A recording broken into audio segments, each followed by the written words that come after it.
Hoje no Serra Esporte Clube eu converso com um ex-colega, um cara que é professor de educação física, ex-árbitro e hoje comentarista de arbitragem, Leonardo Gaciba.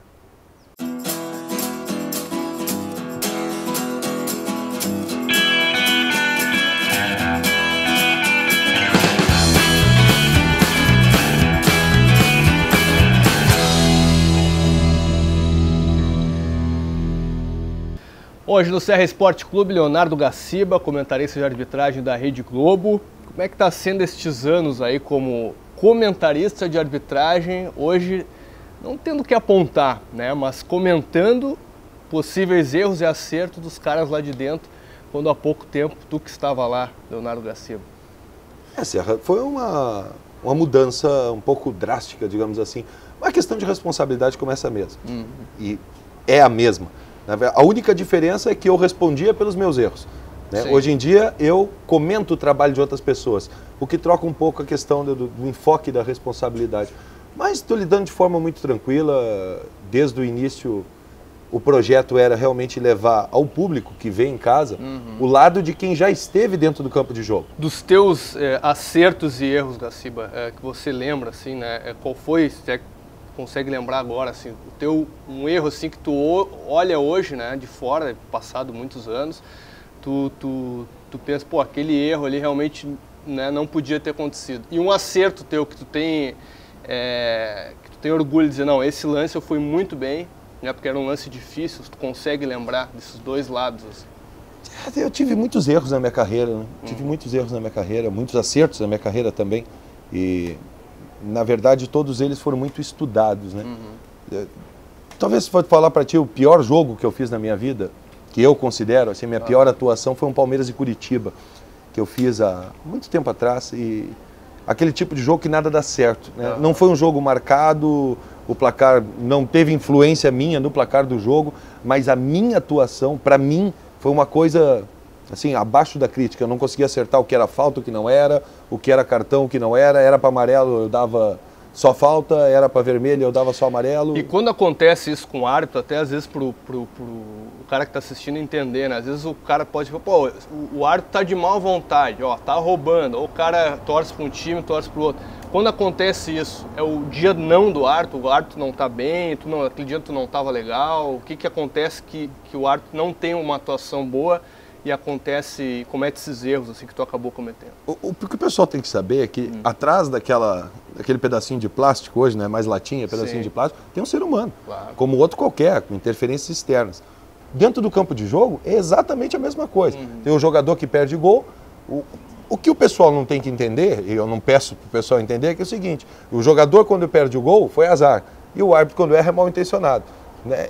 Isso é que tem que saber fazer um discernimento, né? O que é o erro técnico da pessoa, quando não consegue acertar, e se existir dolo, que se prove. E o teu jogo, aquele que tu guarda sempre na memória, olha, esse jogo eu tenho como referência da minha carreira, que tu te orgulha, assim? Eu tenho bastantes jogos, assim, que eu também guardo com bastante carinho, né?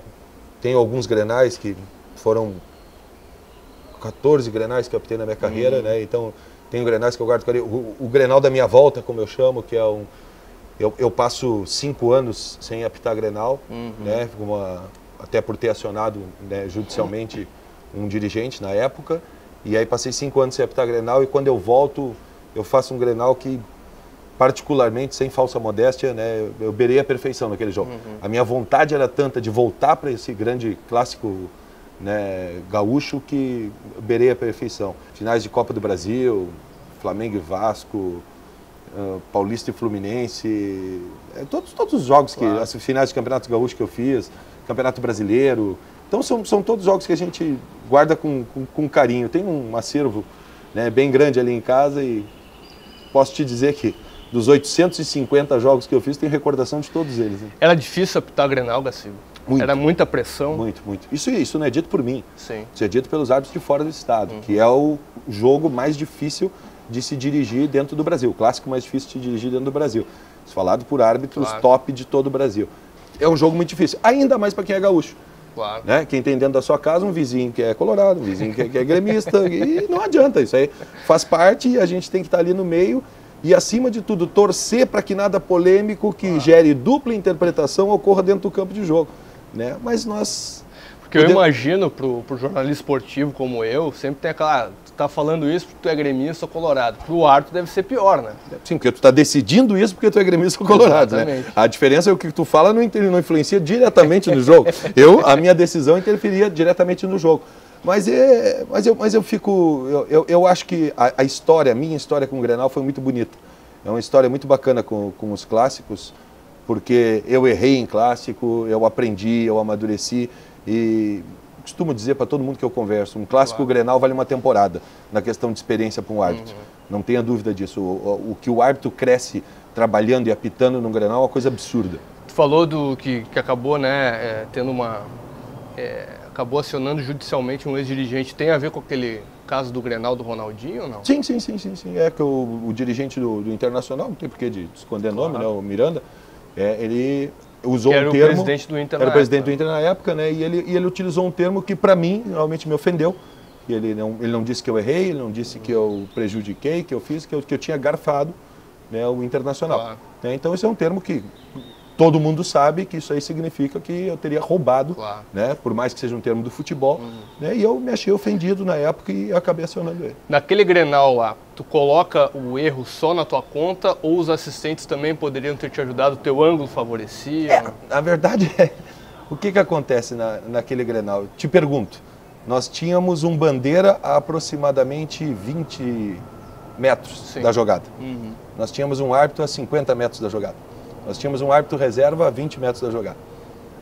Então, não era para mim aquela jogada. Sim. Mas eu, como líder do grupo, né, como líder da equipe de arbitragem, eu assumi o erro. Aquela foi uma época de mudança na regra do jogo.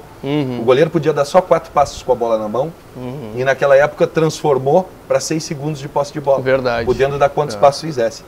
A localização da arbitragem, a colocação da arbitragem era diferente. Então o Zé Carlos Oliveira era o meu bandeira número 1, foi para a linha de fundo para cuidar se a bola dava no travessão, entrava ou não, e eu fiquei na linha da barreira.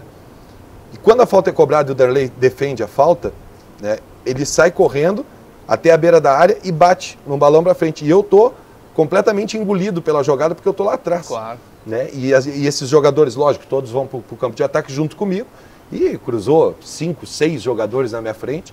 Né, e eu só consigo ver a parte de cima com o Fernando Cardoso agarrando e puxando o Ronaldo. Sim. Puxando o Ronaldo, fazendo a falta no Ronaldo. E eu não consigo ver a parte de baixo do corpo.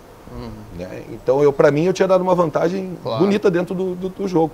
Né? Não tinha a visão que a televisão tinha. E quanto tempo tu ouviu das pessoas na rua? Até depois hoje. daquele... Até hoje. Até hoje tem esse tipo de brincadeira. Tá, pessoal, esse aí foi o melhor árbitro que teve no Rio Grande do Sul, mas errou na mão do Ronaldinho. Então, não adianta. E é uma coisa impressionante, é uma bola dominada no meio do campo, no qual ele dribla 3 jogadores depois e é o gol de mão até hoje, né? Mas faz parte da cultura do futebol e isso me fez crescer muito, sabe? Me fez crescer muito, sabe? Até aquele momento, talvez eu fosse um árbitro meio, sabe... Eu achava que eu não sabia lidar muito bem com o erro. E ali eu tive que aprender a lidar com o erro, sabe? Esse negócio da falhabilidade. Claro. Saber que eu sou um ser humano, que eu vou cometer erros, que sabe, vai acontecer críticas e tem que segurar. Sim. Tem que segurar, mas é bom. Em 2005 a gente teve o episódio do Edilson Pereira de Carvalho, né, onde 11 jogos lá foram anulados. E ali ficou uma dúvida muito grande sobre a arbitragem brasileira. Tu, no período que tu apitou, tu chegou a sofrer algum tipo de assédio, né, para daqui a pouco receber uma grana, para favorecer alguém dentro do futebol? Ou tu ouviu histórias nesse sentido? Chegou isso para ti ou não? Eu acho que acima de tudo, Serra, isso aí que a gente coloca dentro do meio da arbitragem. Né? Para tu tomar uma cantada, tu tem que dar uma brecha. Começa por aí. Se eu chegar em algum estádio, algum lugar, nós aqui no Rio Grande do Sul, graças a Deus, nós temos um orgulho aqui no Rio Grande do Sul, que a arbitragem gaúcha nunca teve nenhum tipo de escândalo relativo a árbitro que tenha sido comprado, que tenha roubado, nenhuma história. Talvez seja um dos poucos estados do Brasil inteiro que não tenha um caso de corrupção dentro do seu quadro. Já começa por aí. Claro. O pessoal já trata um pouco diferente. E tem algumas maneiras que a gente faz. Eu, por exemplo, sempre que eu chegava num campo de futebol, os meus bandeiras eram orientados para eu não ficar sozinho com ninguém em nenhum momento. Para evitar tipo de falação, porque não adianta tu ser honesto, tem que parecer honesto. E até aqueles presentinhos antes do jogo, a camisa. Exatamente. Esse é o tipo de negócio, sabe? Se um dirigente chega lá para conversar contigo, boa tarde, Gaciba, faça um bom jogo e tal, diz, pô, hoje nós temos que ganhar de qualquer jeito. Ele está te falando que tem que ganhar de qualquer jeito. Dependendo da tua resposta, o assunto vai adiante ou não. Claro. Né? Normalmente eu ia dizer para ele, presidente, o senhor está falando com a pessoa errada, não sou eu que faço o gol. Né? O senhor tem que procurar lá os seus jogadores, que não é essa a minha função dentro do futebol. Então, dependendo de como se lida com isso, e eu, graças a Deus, nunca tive assim... Mas tu nunca chegou a te incomodar, tipo, o dirigente te abordou antes do jogo e tu teve que chamar, tipo, policiamento, chamar o delegado assim, do jogo? Só uma questão de a pressão boba, essa que é feita. Por exemplo, chega no teu vestiário e tem dois funcionários de 3 metros de altura parados na porta com a camiseta do clube. Isso né? acontecia? Acontecia. Aí o que acontece? Tu olha assim, sai daqui agora ou não sai jogo. Claro. Né? Diz, mas eu estou fazendo a segurança. Não, só a segurança do seu time. Aqui quem faz é a polícia militar. Já era uma maneira também de impor um respeito, né, de mostrar quem estava chegando no campo de futebol. Agora, o caso do Edilson, foi dificílimo voltar a campo, até porque, dentro de todos os jogos que foram colocados na época, até inclusive o jogo da Libertadores, que ele teria, né, negociado algum tipo de ajuda, eu era um dos bandeiras dele. Num dos jogos da Libertadores, eu trabalhei como bandeira. Né? Ele só esqueceu de me avisar e eu dei o gol do que tinha que perder. Né? A bola passou meio metro eu como bandeira e eu confirmei o gol. Né? Essa não estava, ele esqueceu de avisar, então não tem como. Mas então são tipo de coisa que, aquele momento tu entrava dentro do campo de jogo, né, um arremesso lateral, né, era motivo de xingamento, porque os fantasmas todos vieram à tona. Né? E aquele realmente foi o campeonato mais difícil. Aquele foi meu primeiro ano na FIFA, né? Foi o ano que eu entrei na FIFA, 2005. Né? E no final do ano, foi a primeira vez que o craque do Brasileirão teve a eleição direta, né, do melhor árbitro, e eu acabei ganhando naquele 2005. E depois cansou de ganhar também, né? Tem boas recordações. Aí foram 4 anos seguidos, né? E um 5º ano como segundo colocado. Então, quer dizer, foi legal, foram 5 anos bacana, mas dentro do campo foi um momento muito difícil. Nesse teu currículo aí como árbitro, faltou só a Copa do Mundo mesmo para fechar? Como árbitro? Talvez. Talvez. Eu digo talvez, porque, sei lá, eu acho que tudo na vida tem seu momento, tudo na vida está escrito, entendeu?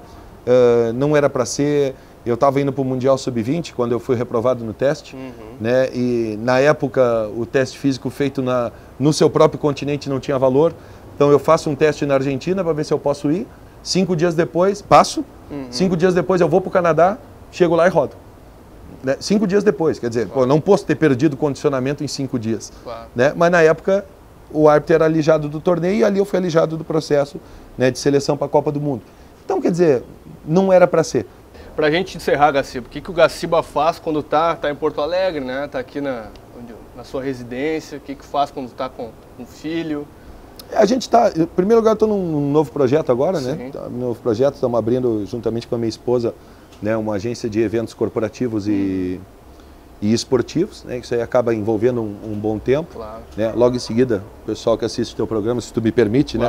É só entrar no site, procurar lá por Regra 5, né? Que é o nome do árbitro. 5 e numeral, né? O Regra 5 numeral. Regra 5 eventos, né? Vocês podem observar o site.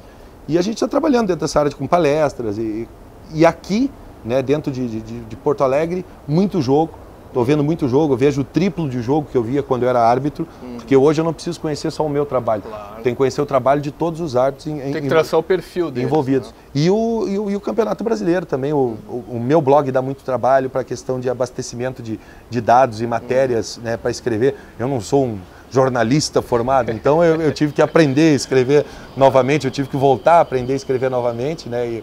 Mas tá legal, assim, são 500 mil de acessos por mês, então é uma coisa bacana pra caramba, a interação com o público que eu não podia ter como árbitro, hoje eu tenho como comentarista.